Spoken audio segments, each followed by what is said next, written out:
اور عزیز نوجوان ساتھیوں، مجھے ایک شکایت ہے اور میں چاہتا ہوں کہ میں اپنی شکایت دل میں نہ رکھوں، آپ کے سامنے اس کا اظہار کر دوں۔ اور مقصد یہ ہے اظہار کا کہ اللہ رب العزت مجھے بھی اور آپ کو بھی آئندہ اس طرح کی غلطی سے بچنے کی توفیق عطا فرمائے۔ میں یہاں بیٹھا ہوں اور سپاس نامے میں میرے منہ پر میری تعریف ہو رہی ہے۔ قابل تعریف اللہ کی ذات کے سوا کسی کی ذات نہیں ہے، اور حضرت محمد مصطفیٰ صلی اللہ علیہ وسلم نے کسی کے منہ پر اس کی تعریف کرنے سے منع فرمایا ہے۔ اگر اللہ کے نبی کے اس ارشاد کا پالن علماء نہیں کریں گے تو کون کرے گا؟ اس کا خیال اہل علم نہیں رکھیں گے تو کون رکھے گا؟ یہ بڑے شرم کی بات ہے کہ ہم اس پہ فخر محسوس کرتے ہیں۔ یہ کوئی فخر کی چیز نہیں ہے۔ جس چیز سے آقا نے منع کیا ہے اس میں کوئی خیر نہیں ہو سکتی، اس لیے آئندہ اس میں احتیاط برتنی چاہیے۔ اگر کسی کے بارے میں کچھ کہنا ہی ہے تو اس کی عدم موجودگی میں کہو، اس کے منہ پر مت کہو، اس کے سامنے مت کہو۔ یہ اسلامی تعلیمات کے خلاف ہے۔ اور پھر انسان کی تعریف کیوں ہوتی ہے؟ کسی انسان کے پاس کوئی کمال اس کا ذاتی نہیں ہے، ہر انسان کے پاس جو کچھ ہے وہ اللہ کا عطا کرتا ہے، لہذا قابل تعریف تو خدا کی ذات ہے، کسی انسان کی ذات اس قابل نہیں ہے کہ اس کی تعریف کی جائے۔ میرے دوستوں اور ساتھیوں، میں آسام کے مختلف علاقے میں آتا رہتا ہوں، لیکن آپ کے اس علاقے میں شاید یہ میرا پہلا سفر ہے۔ خوشی ہوئی، اور خاص طور پر اس بات سے خوشی ہوئی کہ حضرت شیخ الاسلام مولانا حسین احمد مدنی رحمہ اللہ کی محنت کے اثرات یہاں آج تک موجود ہیں۔ دوستوں، میں ایک بات تم سے پوچھتا ہوں، حضرت شیخ الاسلام مدنی رحمہ اللہ کو دنیا سے گئے ہوئے کتنے سال ہو گئے؟ تقریباً 60 سال سے زیادہ ہو گئے، لیکن آج تک دنیا میں ان کا ذکر خیر موجود ہے۔ کسی انسان کے دنیا پہ جانے کے بعد اس کا ذکر خیر ہونا، یہ اس کے جنتی ہونے کی علامت ہے۔ اللہ تعالی ہمیں بھی ان خوبیوں سے مالا مال فرمائے کہ جن کی وجہ سے ہمارے دنیا پہ جانے کے بعد لوگ ہمارا ذکر خیر کریں۔ میرے دوستوں اور ساتھیوں، میں کچھ باتیں آپ کے سامنے رکھنا چاہتا ہوں، مگر میری شرط یہ ہے کہ میری باتوں کو غور سے سنو گے، عمل کی نیت سے سنو گے، اور جو سنو گے اس پر زندگی بھر عمل کرنے کی کوشش کرتے رہو گے۔ کیوں بھائی، تیار ہو اس کے لیے؟ میرے دوستوں، قرآن کریم میں اللہ رب العزت نے بہت سے احکامات دیے ہیں، بہت سی باتیں ارشاد فرمائی ہیں، اور دنیا کے کچھ لوگ قرآن کی بات کو مانتے ہیں، کچھ نہیں مانتے، کچھ قرآن کی بات کو قبول کرتے ہیں، کچھ نہیں کرتے، لیکن اللہ رب العزت نے قرآن کریم میں مختلف احکامات میں سے ایک حکم ایسا دیا ہے، ایک بات ایسی بیان فرمائی ہے کہ جس کو دنیا کا ہر انسان مانتا ہے، چاہے وہ اسلام کو مانے یا نہ مانے، اللہ کو مانے یا نہ مانے، لیکن قرآن کی ایک بات کو ہر انسان گردن جھکا کے تسلیم کرتا ہے۔ وہ کون سی بات ہے؟ وہ بات یہ ہے کہ اللہ رب العزت قرآن میں فرماتا ہے کہ جو دنیا میں آیا ہے اس کو ایک نہ ایک دن موت کا مزہ چکھنا ہی پڑے گا، یہ ایسی بات ہے جس کو ہندو بھی مانتا ہے، سکھ بھی مانتا ہے، عیسائی بھی مانتا ہے، یہودی بھی مانتا ہے، اسلام کا دشمن بھی اس بات کو مانتا ہے کہ ایک دن موت کا مزہ ہر انسان کو چکھنا ہے۔ میرے دوستوں اور ساتھیوں، انسان جب مرتا ہے تو کیا وہ ختم ہو جاتا ہے؟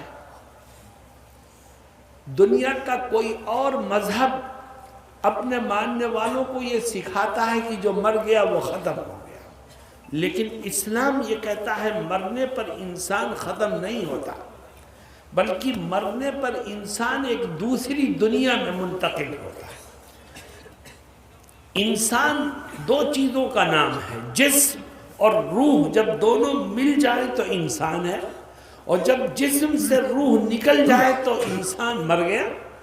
لیکن یہ روح جو ہے یہ کبھی نہیں مرتی، یہ جسم مرتا ہے، روح کبھی نہیں مرتی، ہمیشہ روح زندہ رہے گی۔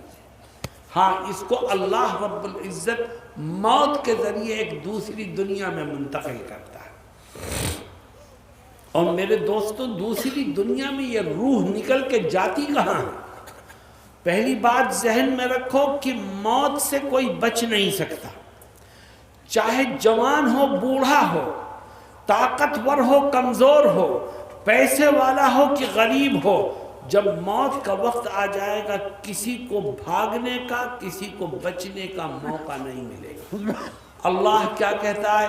اذا جاء اجلهم لا يستأخرون ساعة ولا يستقدمون۔ میرے دوستوں اور ساتھیوں، جسم سے روح کا نکلنا یہ کوئی کھیل نہیں ہے۔ انسان شدید ترین تکلیف میں مبتلا ہوتا ہے جب اس کے جسم سے جان نکلتی ہے۔ جناب رسول اللہ صلی اللہ علیہ وسلم سے جو دعائیں منقول ہیں اس میں ایک دعا یہ بھی ہے، اللہم اعنی علی سکرات الموت، اللہم اعنی علی غمرات الموت، اے اللہ موت کے وقت کی تکلیف میں تو میری مدد فرما۔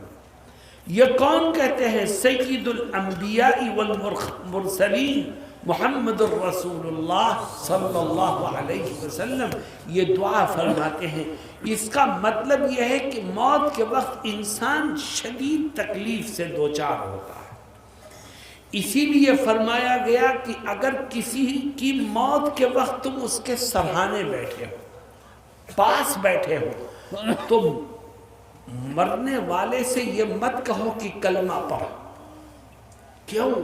اس لیے کہ وہ شدید تکلیف میں مبتلا ہے، اگر کہیں وہ الجھ کے پریشانی میں تم سے یہ کہہ دے کہ میں نہیں پڑھوں گا، اور اس وقت اس کی جان نکل جائے تو اس کی موت کفر پر ہو۔ اس لیے تم اس سے مت کہو کلمہ پڑھو، پھر کیا کرو؟ آقا فرماتے ہیں لقنوا موتاکم بلا الہ الا اللہ، فرماتے ہیں جب دیکھو کہ اس آدمی کی روح نکلنے والی ہے تو تم اس سے مت کہو کہ کلمہ پڑھ، بلکہ آقا فرماتے تو خود کلمہ پڑھنے لگ، ہو سکتا ہے تیری زبان سے کلمہ سن کر خدا اس کو بھی پڑھنے کی توفیق عطا فرما دے، مگر اس سے مت کہے کہ تو کلمہ پڑھ۔ میرے دوستوں اور ساتھیوں، جان نکل گئی، دیکھو نکلے گی، ہم میں سے کسی کی آدھی عمر گزر گئی، کسی کی آدھی سے زائد گزر گئی، کوئی موت کے قریب پہنچ گیا، روح نکلے گی ایک دن، نکل کے جائے گی کہاں؟ اللہ رب العزت فرماتا ہے کہ میں نے جنت بھی بنائی ہے، جہنم بھی بنائی ہے۔ جناب رسول اللہ صلی اللہ علیہ وسلم فرماتے ہیں اللہ نے ہر انسان کی روح کے لیے دو ٹھکانے بنائے ہیں، دو سیٹیں ہیں، ایک سیٹ جنت میں ہے، ایک سیٹ جہنم میں ہے۔ ہر انسان کی دو سیٹیں، اور انسان کو حق ہے کہ وہ ان میں سے جون سی سیٹ کو چاہے کینسل کرا دے اور جون سی سیٹ کو چاہے کنفرم کرا دے۔ آؤ ہم خدا سے دعا کریں کہ خدا ہماری جنت والی سیٹ کو کنفرم فرما دے اور خدا ہماری جہنم والی سیٹ کو کینسل فرما دے۔ میرے دوستوں اور ساتھیوں، نبی کریم صلی اللہ علیہ وسلم فرماتے ہیں کہ جب انسان مرتا ہے تو تین چیزوں کو چھوڑتا ہے۔ دیکھو جوانوں، تاجروں اور علاقے کے طاقتور لوگوں، غور سے سنو آقا کیا کہتے ہیں۔ فرماتے ہیں جب تیری جان نکلے گی تو 3 چیزوں کو چھوڑے گا، اور دیکھ ان 3 چیزوں میں سے کون سی چیز تیرے ساتھ قبر میں جائے گی۔ فرماتے ہیں جب تیری آنکھ بند ہوئی تو تو نے مال و دولت کو چھوڑا، تو نے رشتہ داروں کو چھوڑا، تو نے اپنے اعمال اور کرتوت کو چھوڑا۔ فرماتے ہیں مرنے والے کو غسل دے کر اور کفن میں لپیٹ کر جیسے ہی اس کے جنازے کو گھر سے باہر نکالا گیا، سمجھ لو مال و دولت نے تو یہی اس کا ساتھ چھوڑ دیا۔ اس کی کفن میں روپے کی گڈیاں نہیں جائیں گی، اس کے کفن میں الماری کی چابیاں نہیں جائیں گی، اس کے کفن میں بینک کی کاپیاں نہیں جائیں گی، ہر چیز دھری کی دھری ہے۔ اس کو کفن میں لپیٹ کر لوگوں نے گھر سے باہر نکال دیا، مال و دولت نے تو اس کا ساتھ یہیں چھوڑ دیا۔ اب اس کے رشتہ دار ہیں اور اس کے اعمال ہیں۔ فرماتے ہیں یہ رشتہ دار اس کو اٹھا کر قبرستان کی طرف لے کے چلتے ہیں، اور دیکھو کیسا عجیب منظر ہوتا ہے۔ قبرستان پہنچ کر لوگ چارپائی کو قبر کے کنارے رکھتے ہیں، اور پھر ایک آدمی اترتا ہے قبر میں اور اس میت کو قبر میں رکھ دیا جاتا ہے۔ قبر کے چاروں طرف لوگ جو کھڑے ہیں وہ اس کے رشتہ دار ہیں، بھائی بھی کھڑا ہے، باپ بھی کھڑا ہے، دوست بھی کھڑا ہے، چچا زاد بھائی بھی کھڑے ہیں، رشتہ دار اور کھڑے ہیں۔ لیکن جب قبر کو بند کرنے کا وقت آتا ہے تو سب کے سب تنہا اس کو قبر میں رکھ کر کے قبر کو بند کر دیتے ہیں۔ ان رشتہ داروں میں سے کوئی بھی اس کے ساتھ قبر میں دفن ہونے کو تیار نہیں ہوتا۔ میرے دوستو سارے رشتہ دار کھڑے ہیں لیکن تنہا اس کو قبر میں رکھ دیا اور قبر کو بند کر دیا۔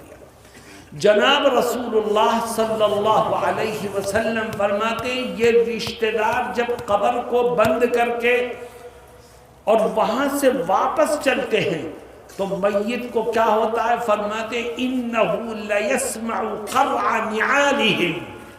فرماتے ہیں وہ میت جو ہے وہ اپنے رشتہ داروں کے واپس جاتے وقت جو جوتے کی آواز ہوتی ہے وہ میت اس آواز کو سنتی ہے۔ قبر میں بیٹھا ہوا آدمی آواز کو سنتا ہے لیٹا ہوا کہ رشتہ دار میرے ساتھ قبر میں بھی نہیں آئے اور اب یہ سب مجھے چھوڑ کر کے واپس جا رہے ہیں۔ إِنَّهُ لَيَسْمَعُ قَرْعَ نِعَالِهِمْ أَوْ كَمَا قَالَ صلی اللہ علیہ وسلم۔ فرماتے ہیں رشتہ دار واپس ہو